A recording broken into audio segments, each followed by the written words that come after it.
প্রিয় ছাত্রছাত্রীরা, আসসালামু আলাইকুম।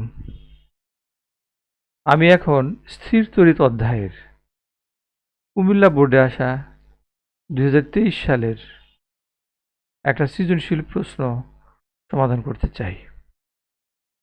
প্রথমেই আমরা গ নাম্বার প্রশ্ন পড়ি।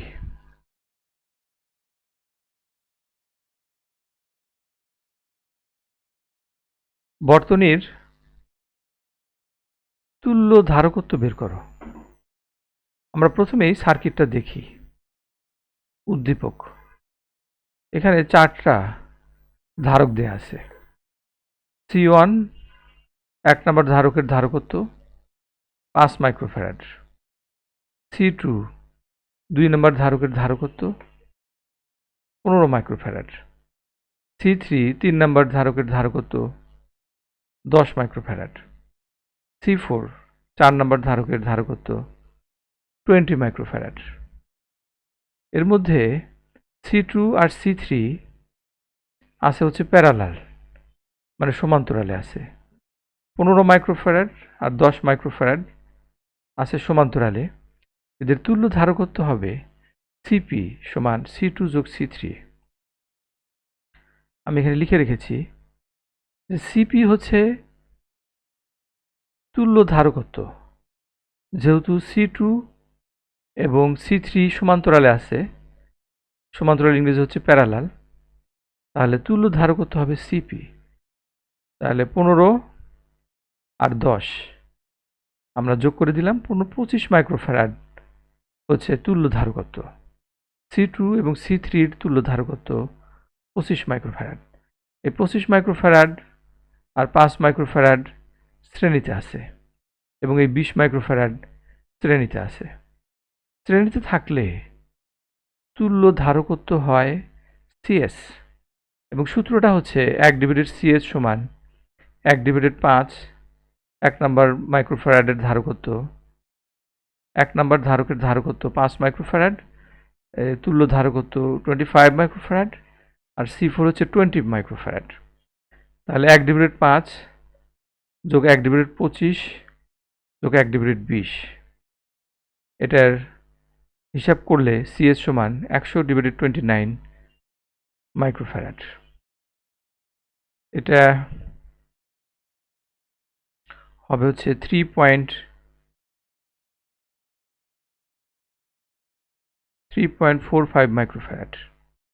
এটাই পুরা সার্কিটের, পুরা বর্তনীর তুল্য ধারকত্ব 3.25 মাইক্রোফ্যারাড। এটাই অ্যান্সার। এখন আমরা ঘ নাম্বার প্রশ্নের উত্তর দেখতে চাই।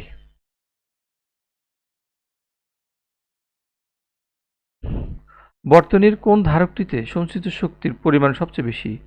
গাণিতিক বিশ্লেষণপূর্বক মতামত দাও। এটা বোঝার জন্যে আমাদের একটু থিওরি জানলে ভালো হতো।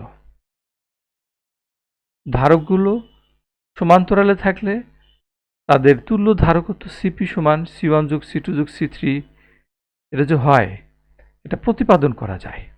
এই প্রতিপাদন জানা থাকলে এই প্রশ্নের উত্তর বুঝতে সুবিধা হবে। এবং ধারকগুলো যদি শ্রেণীতে থাকে তাহলে তার তুল্য ধারকত্ব CS। সূত্রটা হয় 1/CS সমান 1/C1 যোগ 1/C2 যোগ 1/C3।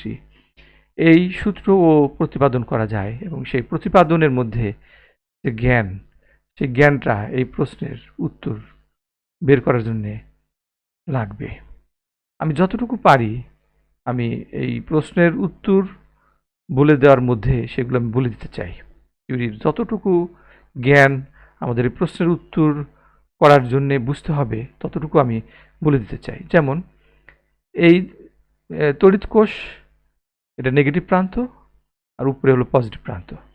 যদি নেগেটিভ প্রান্ত থেকে 5টা ইলেকট্রন এসে এই C4-এর এই পাতে এসে জমা হয় তাহলে এখানে নেগেটিভ চার্জ আমরা বললাম -5, এবং এখানে এর পরের পাতে এখানে হবে +5, অর্থাৎ এই ধারকে চার্জের পরিমাণ হবে 5। এবং এই C2 আর C3 মিলে যে CP হয়েছিল ওখানেও চার্জ হবে মানে হচ্ছে 5, -5 +5। এবং এখানেও C1-এ এখানে নিচে থাকবে -5 এবং উপরে থাকবে +5। অর্থাৎ শ্রেণীতে যদি ধারকগুলো থাকে, এখানে C1 CP এবং C4 শ্রেণীতে আছে, সুতরাং প্রত্যেকটা ধারকে চার্জের পরিমাণ সমান হবে এবং এদের যে তুল্য ধারক সেখানেও চার্জের পরিমাণ একই থাকবে। C1 ধারকে যদি চার্জ থাকে 5, সিপিতেও চার্জ থাকবে 5, C4এও চার্জ থাকবে 5 এবং CS যে ধারক তুল্য ধারক ওখানেও চার্জ থাকবে 5। এটা হচ্ছে শ্রেণী। আর সমান্তরাল থাকলে চার্জগুলো ভাগ হয়ে যায়। আমরা ধীরে ধীরে বলবো। প্রথমেই আমরা বলতে চাই যে এখানে 4টা ধারক মিলে যে তুল্য ধারকত্ব হয়েছিল, এই তুল্য ধারকত্ব 3.45 মাইক্রোফ্যারাড। সেই তুল্য ধারকের মধ্যে যে চার্জ থাকবে সেটা কত? তাহলে আমরা এখানে বুঝতে হবে যে এখানে ভি হচ্ছে 10 ভোল্ট, তাহলে কিউ সমান সিভি না বলে আমরা বলবো যে এটা হচ্ছে সিএস, অর্থাৎ তুল্য ধারকত্ব। সিএস এর মান হচ্ছে 3.45 মাইক্রোফ্যারাড। এটাকে ফ্যারাড করলে 10⁻⁶ দিয়ে গুণ করতে হবে। আর ভি আমরা সার্কিটে দেখেছি 10 ভোল্ট। সুতরাং এখানে যেটা অ্যান্সার হবে এটা 3.45 গুণন 10⁻⁵ এত কুলম। আচ্ছা, এখন 1 নম্বর ধারকে সঞ্চিত শক্তি কত হবে? বর্তনীর কোন ধারকটিতে সঞ্চিত শক্তির পরিমাণ সবচেয়ে বেশি? আমরা C1 ধারকত্ব 1 নম্বর ধারকে সঞ্চিত শক্তি বের করব। সিপি যেটা ছিল ওখানে সঞ্চিত শক্তি বের করব। C4 ছিল 4 নম্বর ধারক, ওখানে সঞ্চিত শক্তি আমরা বের করব। প্রথমেই 1 নম্বর ধারকে সঞ্চিত শক্তি, এটা আমরা E1 লিখলাম। আর এটা হবে, আমরা নিশ্চয়ই জানি যে সঞ্চিত শক্তি ইউ সমান half of Q square divided C. সূত্র 3টে আছে, কিন্তু এখন আমার কিউ চার্জ দেওয়া আছে এবং সিও দেওয়া আছে, ধারকত্ব দেওয়া আছে। সুতরাং সঞ্চিত শক্তি বের করার জন্যে এখন এই সূত্রটাই আমাদের লাগবে, যে ইউ সমান half of Q square divided C. 1 number ধারকের ধারকত্ব C1, 1 নম্বর ধারকের যে সঞ্চিত স্থিতিশক্তি সেটা E1। আমরা হাফ হাফই লিখলাম। কিউ আমি বলেছি যে তুল্য ধারকের যে সঞ্চিত চার্জ 1 নম্বর ধারকে যদি সিরিজ আছে 1 নম্বর, 4 নম্বর এবং সিপি, সুতরাং এই ধারকগুলোতেও আমাদের একই পরিমাণ চার্জ থাকবে। হাফ সিরিজে থাকলে চার্জ সমান হয় হাফ। এবং এটা ভালো করে বোঝার জন্য তোমাদের থিওরিটা ডেরিভেশন দেখতে হবে। হাফ লিখলাম, কিউটা আমরা এখানে 3.45 10⁻⁵ লিখে দিলাম, স্কোয়ার দিলাম কারণ স্কোয়ার আছে। আর C1 হলো 5 মাইক্রোফ্যারাড, এটাকে ফ্যারাড করে দিলাম 5 গুণন 10⁻⁶। তাহলে এখানে সিম্পল হিসাব ক্যালকুলেটরে করলে যেটা আসবে সেটা হচ্ছে 1.19 গুণন 10⁻⁻⁴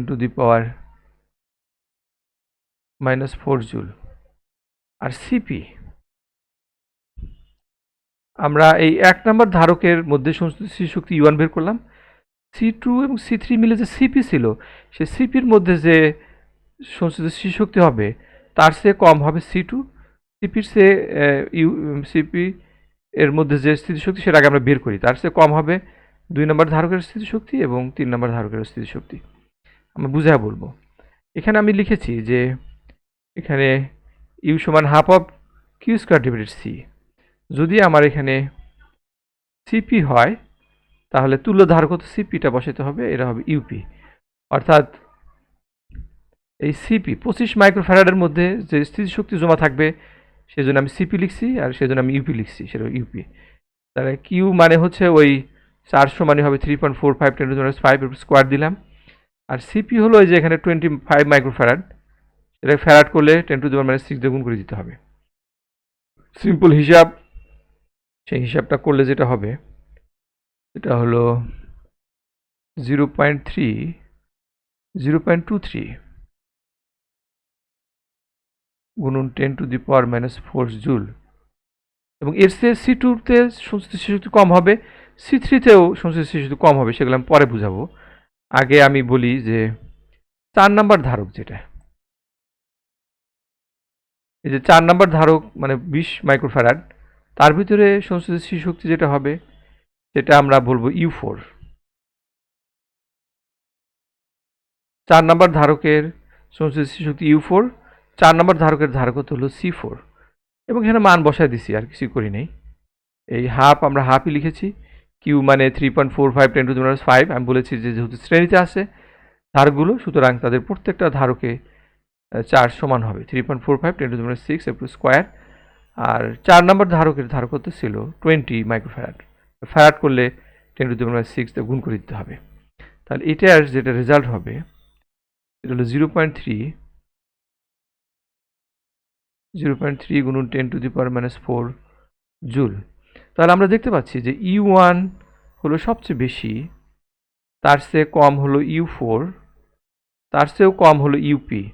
আমি বলতে চাই যে ইউপি থেকে U2 এবং U3 আরও কম হতো। এইখানে যে ইলেকট্রন 5টা, সেই 5টা ইলেকট্রন এইদিকে হয়তো যাবে 3টা, আর এইদিকে চার্জ যাবে হলো 2টা। অর্থাৎ এখানে সঞ্চিত স্থিতিশক্তি U2 সিপির চেয়ে কম হবে, এখানে U3 3 নম্বর ধারকের সঞ্চিত স্থিতিশক্তি সেটা ইউপির থেকে কম হবে। তো ইউপি যদি C1 এর থেকে কম হয় তাহলে অবশ্যই U2 ও কম হবে U1 এর থেকে, এবং U3 যেটা সেটা U1 এর থেকে কম হবে। সুতরাং আমরা বলতে পারি যে সবচেয়ে বেশি স্থিতিশক্তি জমা থাকবে 1 নম্বর ধারকের মধ্যে, অর্থাৎ 1 নম্বর ধারকে স্থিতিশক্তি সর্বোচ্চ হবে, তারপরে হবে হলো 4 নম্বর ধারকের সঞ্চিত স্থিতিশক্তি, তারপরে হবে হলো 2 নম্বর ধারকের স্থিতিশক্তি, তার চেয়ে কম হবে 3 নম্বর ধারকের স্থিতিশক্তি। Thank you very much.